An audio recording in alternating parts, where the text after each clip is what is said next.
Hi guys, BellaDonna Black here, and this story is from the subreddit Let's Never Meet. So, turn off the lights, get comfortable, and let's begin. A few years ago I played bass in a band. We were becoming well known in our area when our drummer came out to us that he had a drug and alcohol problem and he was going to rehab, so we were forced to find a new drummer and practice space, which in our area is pretty rare. So the singer-guitarist, Jack, and I put out a Craigslist ad that we're seeking a drummer. We had tried out a few drummers, but none were serious about performing. They just wanted to do it as a hobby. After a couple of months, we get an email from a guy that was interested in trying out. I texted him for about a day about what he was looking for, his playing style and his availability for practices. The night before we decided to jam, I called him and something just seemed off by the way he spoke. I just figured he had anxiety or something and ignored it. I asked what time he wanted us to come out and he said 9:30 or 10 at night would be good. I told him it couldn't be later than 7 because Jack had to get his daughter to bed and I worked in the morning. He seemed a little perturbed by this, but agreed. Now, being that it was winter, the sun had set not too long ago. We showed up with our amps, pedals, instruments, etc. The house was in the middle of the city, which you would never have known it was there. It was completely concealed by trees and overgrowth, with a long driveway. We noticed several cars that looked like they had been sitting there for a while. It was like the guy had his own mini junkyard. We sat in the van for a second, and Jack mentioned that it just felt off. Now, usually I'm the paranoid one, but for some reason this was getting to him. We got out and saw the guy standing in the doorway. He didn't come out and offer to help us carry in our gear, like the other drummers we tried out did. So, we got out of the van and started towards the house, me with my bass in hand. On the way in, a three-legged cat walked up to us, so we stopped to pet it for a minute, while the guy still just stood in the doorway. We walked up and he let us in. We made introductions. I leaned my bass against the wall and Jack asked him if that was his cat outside. The guy looked and said, "Oh, yeah." He opened the door and called to the cat. The cat came in but started exploring the house. It didn't really seem like that was its home.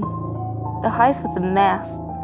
He had an antique claw-footed sofa that had miscellaneous pieces of junk on it, including a porcelain bathroom sink. There was a drum set in the middle of the room that looked like it had been picked out of a dumpster. The guy claimed he practiced on it, although after looking, I noticed that the head on the snare and tom were both missing.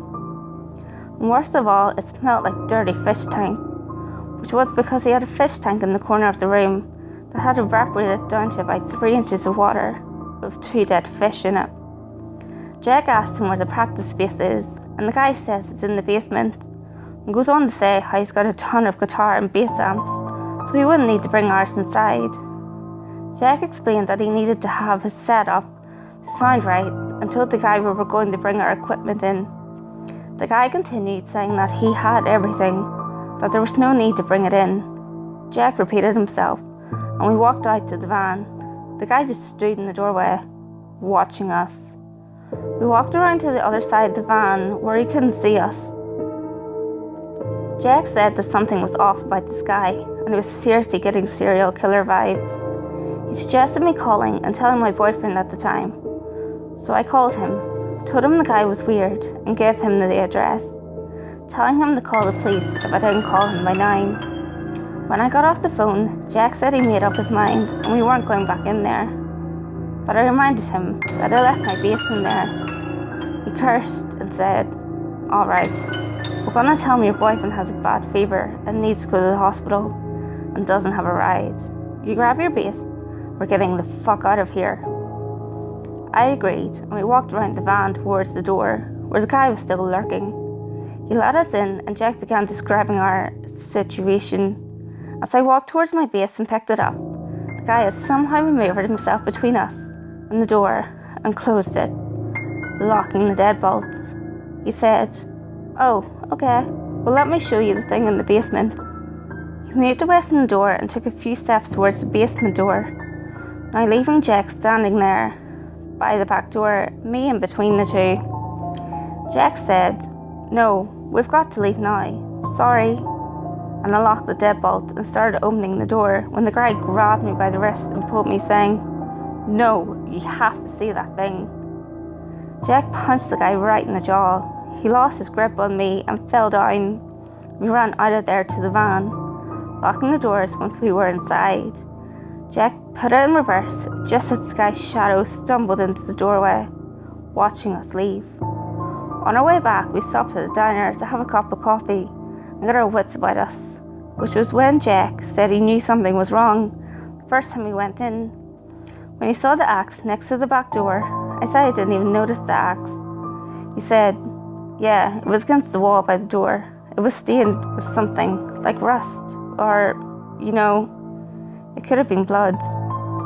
I asked if we should call the cops, but he said they wouldn't be able to go in without a permit, and that he could get arrested for punching the guy, so we just left it alone.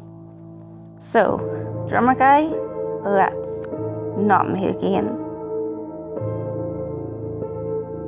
Hi guys, if you like this video, give it a thumbs up, leave a comment below and subscribe to my channel.